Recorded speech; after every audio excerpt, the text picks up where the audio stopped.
Halo, Assalamualaikum. Saya Harunisa Salsabila Wilhelmina dari Universitas Muhammadiyah Bandung, program studi psikologi. Di video ini saya akan menjelaskan dasar-dasar psikologis kehidupan beragama.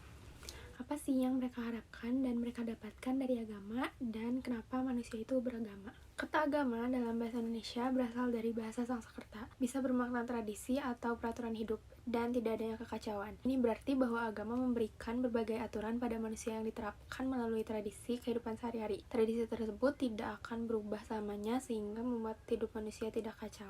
Para ahli psikologi telah mencoba menjelaskan beberapa teori tentang dasar-dasar psikologis keberagamaan dalam kehidupan manusia. Secara garis besar ada 4 kelompok teori psikologi yang mendukung asal mulanya manusia beragama, yaitu teori-teori sifat dasar, teori kognitif, teori emosi, dan teori-teori lainnya. Yang pertama, menurut teori sifat dasar bahwa manusia beragama didorong oleh insting beragama atau religious instinct di dalam dirinya. Salah satu seorang tokoh psikologi klasik mengatakan bahwa agama merupakan hasil dari sekumpulan insting yang terdiri dari 3 insting. Yang pertama itu rasa ingin tahu, curiosity. Yang kedua ada rasa takut atau fear. Yang ketiga perasaan tergantung, subjection. Dan emosi-emosi beragama, religious emotion. Insting juga dikatakan sebagai needs atau the need to believe, kebutuhan untuk percaya sebagai dasar agama. Sama seperti kebutuhan makan, kebutuhan untuk percaya agar manusia dapat berfungsi secara efisien sebagai individu.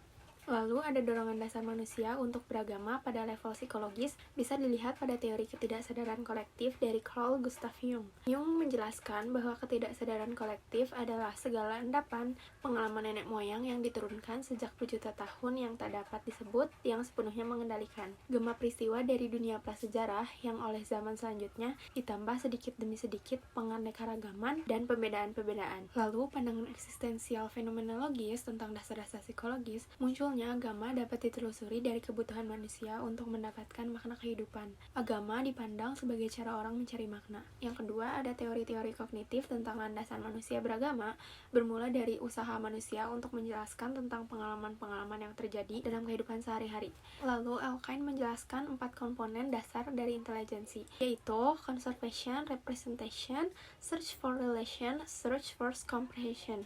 Yang pertama, conservation. Menurut Elkind, diartikan sebagai pencarian selama hidup terhadap sesuatu yang permanen atau tetap di tengah-tengah dunia yang selalu berubah. Yang kedua, prinsip representation menyebutkan bahwa pikiran manusia selalu berusaha membuat simbol-simbol yang mewakili sesuatu dalam realitas. Contohnya, seorang anak mulanya belajar untuk mengerti bahwa ucapan ibu merupakan simbol verbal dari seorang sosok yang sangat dia butuhkan. Menurut Elkind, representasi ini merupakan alat kognitif yang sangat kuat secara intrinsik membawa manusia kepada perspektif agama. Karena sebagian besar ajaran-ajaran agama berisi simbol-simbol yang mempresentasikan spiritual di dunia fisik. Lalu prinsip search for relation, yaitu pencarian adanya hubungan-hubungan juga merupakan komponen dasar dari perkembangan kognitif. Di sini seseorang selalu berusaha memahami keterkaitan antara hal yang satu dengan hal yang lain. Bahkan seseorang dapat memiliki makna eksistensial karena keberadaannya mempunyai kaitan dengan yang maha mutlak. Dengan demikian, seseorang tidak terjatuh dalam kondisi kehilangan eksistensial yang disebabkan karena tidak mengetahui keterkaitannya dengan yang lain.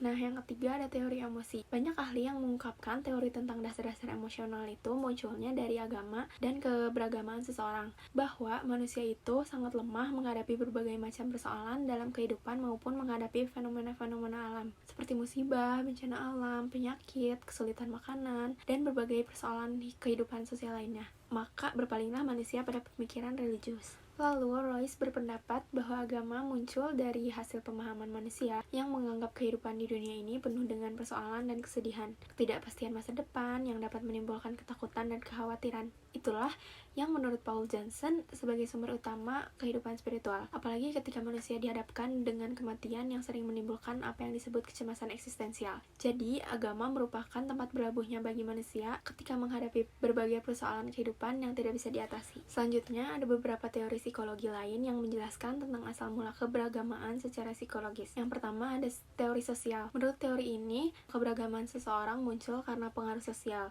Seorang anak ketika lahir tidak membawa potensi agama, tetapi dia akan menjadi religius karena proses belajar dari lingkungan. Dengan dasar kemampuan meniru atau modeling terhadap apa yang didengar dan dilihat yang berkaitan dengan agama, maka anak akan menjadi religius. Yang kedua ada teori aktualisasi.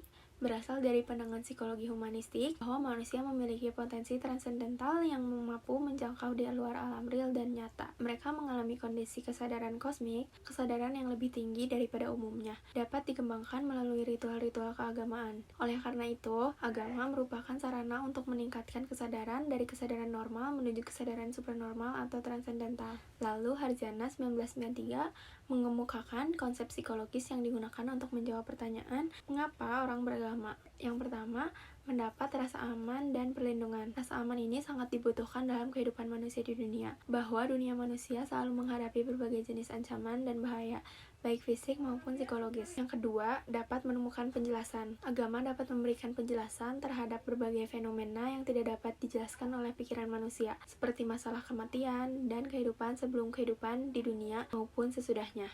Yang ketiga, pembenaran praktik kehidupan dan meneguhkan tata nilai. Agama membenarkan praktik hidup yang baik seperti bersikap sopan, membantu orang lain, atau menghormati orang tua. Yang keempat, memuaskan kerinduan dengan Tuhan. Secara intrinsik, dalam diri manusia ada keinginan untuk meningkatkan kehidupan spiritual dan menemukan Tuhannya.